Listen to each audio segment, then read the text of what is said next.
Bonjour à toutes et à tous. Aujourd'hui, on va s'intéresser à un pays en pleine ébullition, le Maroc. C'est vraiment une nation qui est en train de jongler entre une ambition fulgurante, des réformes hyper profondes et en même temps des défis qui sont colossaux. Et ça, c'est vraiment la question de fond. Parce que oui, bien sûr, les indicateurs économiques classiques, le PIB, tout ça, c'est utile. Mais ça ne raconte jamais toute l'histoire, loin de là. Parfois, la vraie vérité, elle se cache ailleurs, dans des signaux beaucoup plus discrets, presque physiques. Alors regardons ça de plus près. Ce chiffre, plus 7%. Et non, attention, ce n'est pas la croissance du PIB, c'est quelque chose de bien plus parlant. C'est l'augmentation de la demande en électricité au Maroc, chaque année. C'est un indicateur brut, en temps réel, qui ne ment pas sur l'activité économique du pays. Et ce qui est fou, c'est que cette croissance de 7%, elle dépasse de loin celle du PIB. Et cet écart, ce n'est pas du tout une anomalie. Au contraire, ça nous dit que le pays est en train de passer à la vitesse supérieure. C'est le signe d'une profonde industrialisation. Pensez-y, chaque nouvelle usine qui se branche, chaque port qui s'automatise, eh bien c'est ce chiffre qui grimpe en flèche. Du coup, cette soif d'énergie, elle nous amène directement à notre premier grand thème. La question est simple. Comment le Maroc compte-t-il alimenter cette économie du futur? Et la réponse, eh bien, elle est de plus en plus verte. Le Maroc ne se contente pas de consommer plus d'énergie, non, il la produit différemment. L'objectif, il est super ambitieux, plus de la moitié, 52% de son électricité, devra venir des renouvelables d'ici 2030, et on voit que ça avance déjà. Rien que l'éolien, c'est déjà plus d'un cinquième de la production, c'est énorme. Et forcément, cette stratégie, elle porte ses fruits. Le Maroc se retrouve aujourd'hui 4e des nations arabes pour ses avancées dans les énergies propres. Et ça, ce n'est pas juste un chiffre dans un classement 1, c'est la reconnaissance d'un vrai leadership dans la région sur toute cette question de la transition écologique. Mais attention, cette vision verte, elle ne s'arrête pas au parc éolien. Loin de là. On la retrouve aussi dans l'agriculture, avec le plan Génération Green. Et là, on parle d'investissements très concrets, de centaines de millions de dirhams pour moderniser le secteur, pour construire des routes, pour désenclaver les campagnes, pour protéger les sols. Et c'est ça qui est vraiment clé. Lier la protection de l'environnement avec le développement social. L'un ne va pas sans l'autre. Mais voilà, toute cette course au développement, elle a un coût. Le pays est un gigantesque chantier, surtout avec la Coupe du Monde 2030 qui approche à grands pas. Et au milieu de tout ça, ceux qui sont sur le terrain, ceux qui construisent le Maroc de demain, les ingénieurs, eh bien ils lancent un cri d'alarme. Ils se sentent à bout de souffle et ils réclament de l'ordre, une meilleure organisation de leur métier. C'est la première grosse tension qu'on voit apparaître. Allez, on change de sujet, mais on reste sur un autre chantier absolument fondamental pour le pays, celui de la santé et du bien-être. Au cœur de cette réforme, il y a un sigle, l'AMO, pour assurance maladie obligatoire. L'idée, en gros, c'est de mettre de l'ordre dans un système qui était devenu super complexe, fragmenté, pour aller vers une couverture santé beaucoup plus universelle. Et pour y arriver, la grande manœuvre, c'est de tout unifier sous un seul et même gestionnaire, la fameuse CNSS, la Caisse nationale de sécurité sociale. Alors concrètement, qu'est-ce que ça change dans la vie des gens?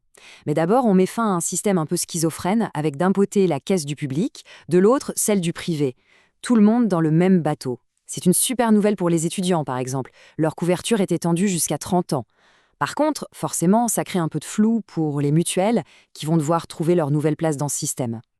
Mais au-delà de ces questions purement administratives, il y a un débat de fond, presque philosophique.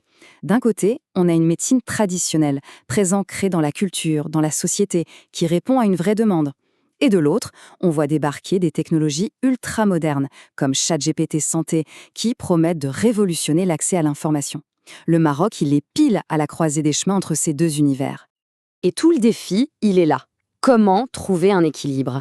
L'éditorial du magazine dont on parle utilise une image très forte, celle du yin et du yang. Le yin de la tradition, le yang de la modernité. L'enjeu, ce n'est surtout pas de devoir choisir l'un contre l'autre, non. L'enjeu, c'est de construire une approche de la santé qui soit, typiquement marocaine, où ces deux forces se complètent au lieu de s'opposer. On en arrive maintenant à notre troisième grand volet, qui est peut-être le plus critique de tous, l'équation environnementale. On va parler de cet équilibre hyper précaire entre les ressources naturelles et les besoins d'un pays en pleine croissance.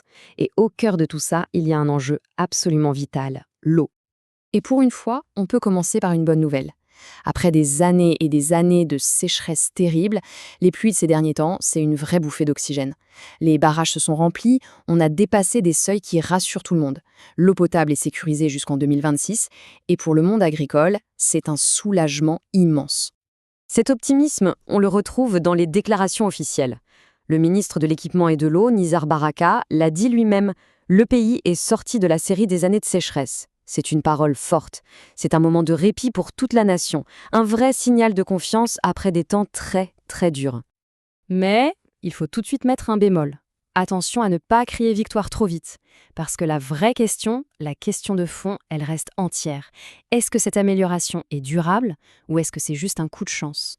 Est-ce que quelques mois de pluie suffisent à effacer des années de déficit et surtout à inverser la tendance lourde du changement climatique ? Pour bien comprendre l'ampleur du défi, il faut dézoomer un peu. Et quand on regarde les chiffres du réchauffement des océans, ils sont juste effrayants. La Méditerranée, l'Atlantique, les deux mers qui bordent le Maroc connaissent des vagues de chaleur marine absolument sans précédent. Et cette pression climatique qui vient de l'extérieur, elle est gigantesque et elle perturbe directement tout le cycle de l'eau. Donc voilà, on est en plein dans cette tension. D'un côté, un soulagement bien réel aujourd'hui, mais de l'autre, la conscience que la vraie bataille pour l'eau, elle se joue sur le long terme. La solution durable, elle ne tombera pas que du ciel, elle viendra de la diversification des ressources, le dessalement de l'eau de mer, la réutilisation des eaux usées. C'est là que se joue l'avenir. Bon, on arrive au terme de cette exploration. Il est temps de rassembler un peu toutes les pièces de ce grand puzzle pour voir plus clair dans les choix qui se présentent au Maroc à cette fameuse croisée des chemins. Si on résume, on a donc 3 grands carrefours, 3 grandes questions. D'abord, l'économie. Comment on continue cette croissance folle sans pour autant épuiser celles et ceux qui la construisent ? Ensuite, la santé. Comment on crée un système moderne et pour tous, sans tourner le dos à un héritage culturel hyper fort ? Et enfin, le climat. Comment on transforme un répit passager en une vraie résilience pour l'avenir ? Voilà la grande question qui reste ouverte. Entre l'ambition, la tradition et la transformation, quelle est la force qui va vraiment dessiner le Maroc de la prochaine décennie ? Ce qui est sûr, c'est que le pays est aujourd'hui un laboratoire du changement absolument fascinant, un endroit où l'avenir se négocie tous les jours entre ces grandes forces. Et la réponse qui émergera, eh bien, elle ne définira pas seulement l'avenir du Maroc, elle pourrait bien nous donner des leçons à tous.